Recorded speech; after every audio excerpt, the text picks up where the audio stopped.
Tonight, inshallah ta'ala, we want to discuss a matter that's every true believer's wish and hope, and that is to gain the love of Allah Azza wa Jal. There are many ways where Allah subhanahu wa ta'ala told us how to gain His love, and there are many ahadith that told us how to earn the love of Allah Azza wa Jal. From the Qur'an, Allah subhanahu wa ta'ala told us, قُلْ إِن كُنْتُمْ تُحِبُّونَ اللَّهِ فَاتَّبِعُونِي يُحْبِبْكُمُ اللَّهِ. If you are claiming that you love Allah Azza wa Jal, this is something that we all say, okay, then how can we earn the love of Allah? Because the love will be very meaningful when it's mutual. So I love Allah, we all love Allah Azza wa Jal, but our dream and the main goal is to gain the love of Allah. In this ayah, Allah told us how to gain His love. He said, follow Rasulullah sallallahu alayhi wasallam, follow him by believing in him, by applying as many sunnahs as possible in your life. You will gain the love of Allah Azza wa Jal. We all know this from the Qur'an. And we all know the other hadith where Rasulullah sallallahu alayhi wa sallam told us that Allah said, the hadith al-Qudsi, that وَمَا زَالَ عَبْدِي وَمَا يَزَالُ عَبْدِي يَتَقَرَّبْ إِلَيَّ بِالنَّوَافِلِ حَتَّى أُحِبُّهُ. And my abd keeps performing optional ibadat until I love him. So performing the optional ibadat, for example, the optional salat, the sunnah salat, the duha, the tahajjud, all these salawat that are optional, it will make us gain the love of Allah.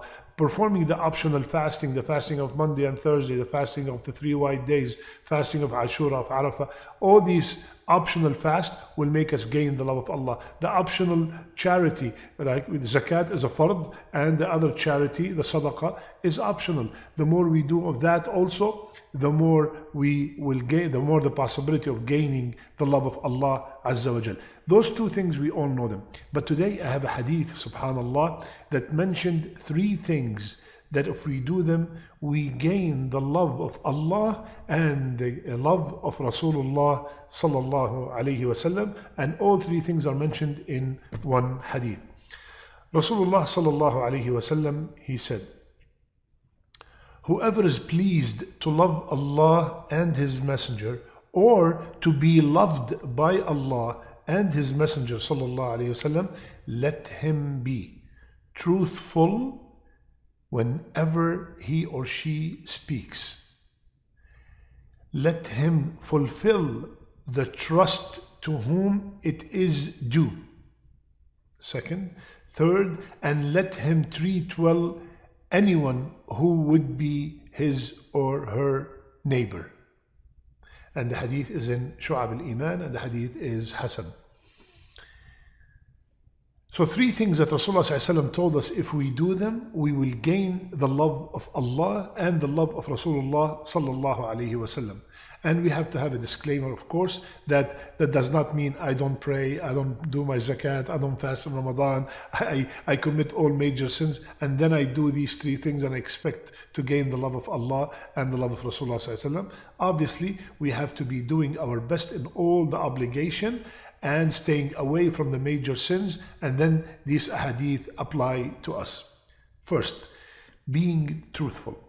My brothers and sisters, Rasulullah ﷺ told us that sidq lead to birr, and birr leads to Jannah.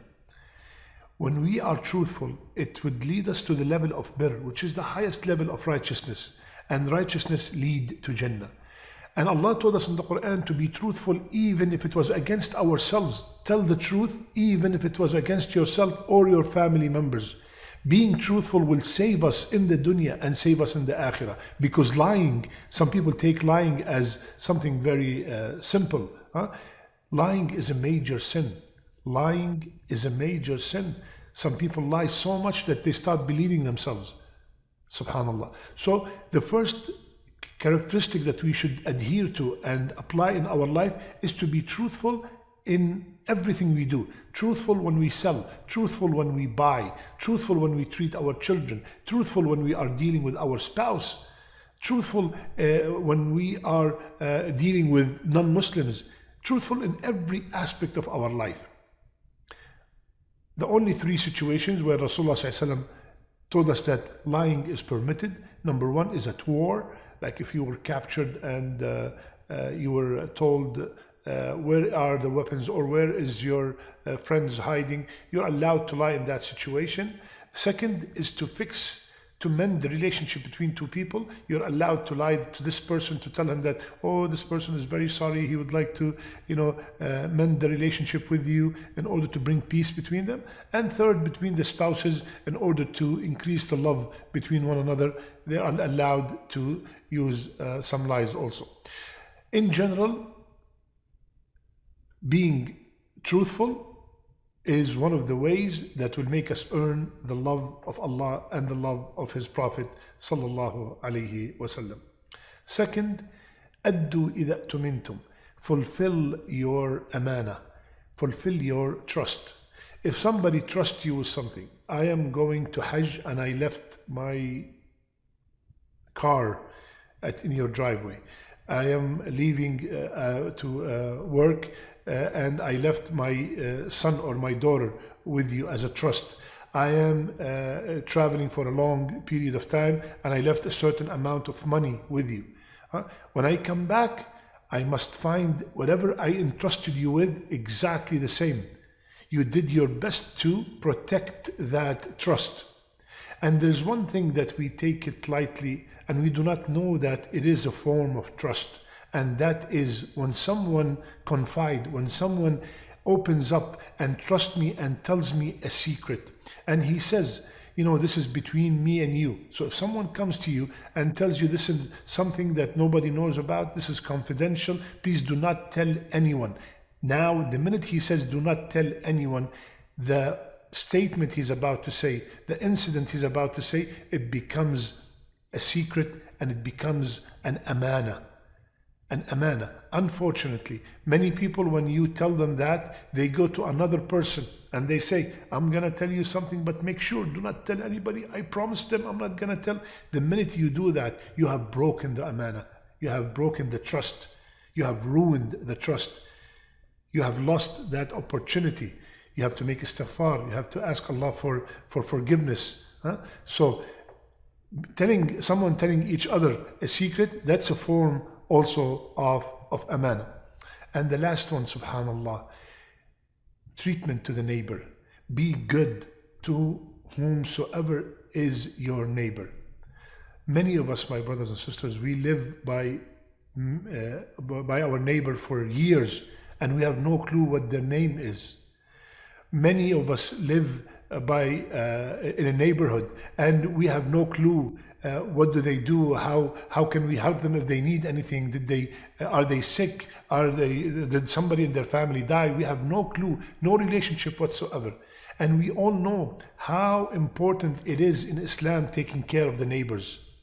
Rasulullah sallallahu alaihi wasallam, he said, Wallahi la yu'min, Wallahi la yu'min, Wallahi la yu'min. He repeated 3 times.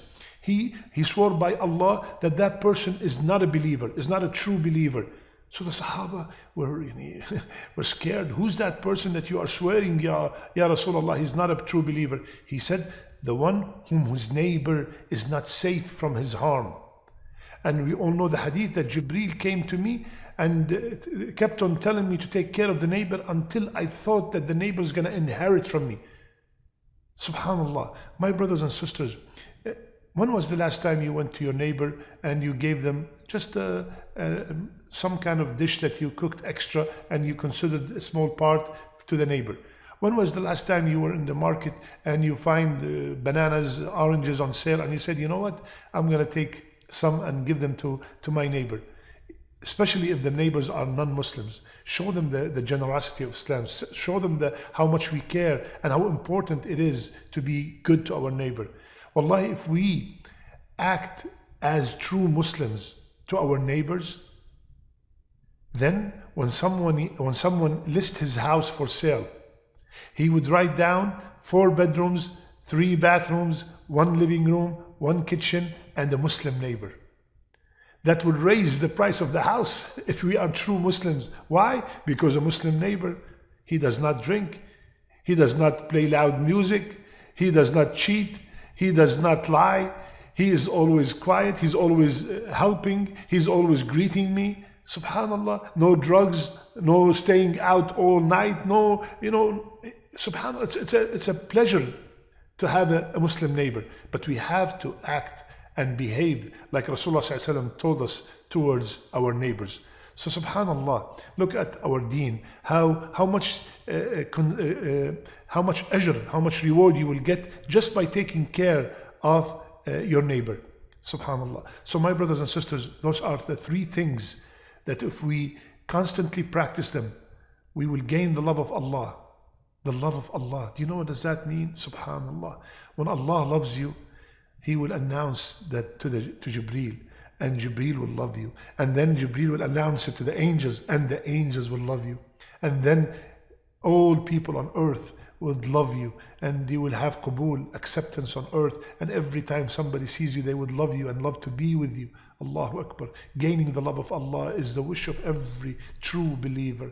So being truthful, fulfilling the trust, and being good to our neighbors will make us gain the love of Allah. I ask Allah subhanahu wa ta'ala to grant me and you His love. And I ask Allah subhanahu wa ta'ala to make our last deeds, our best deeds, and our last words, La ilaha illallah. I love you all for the sake of Allah. Subhanak Allahumma bihamdik. Nashhadu an la ilaha illa ant. Nastaghfiruka wa natubu ilayk.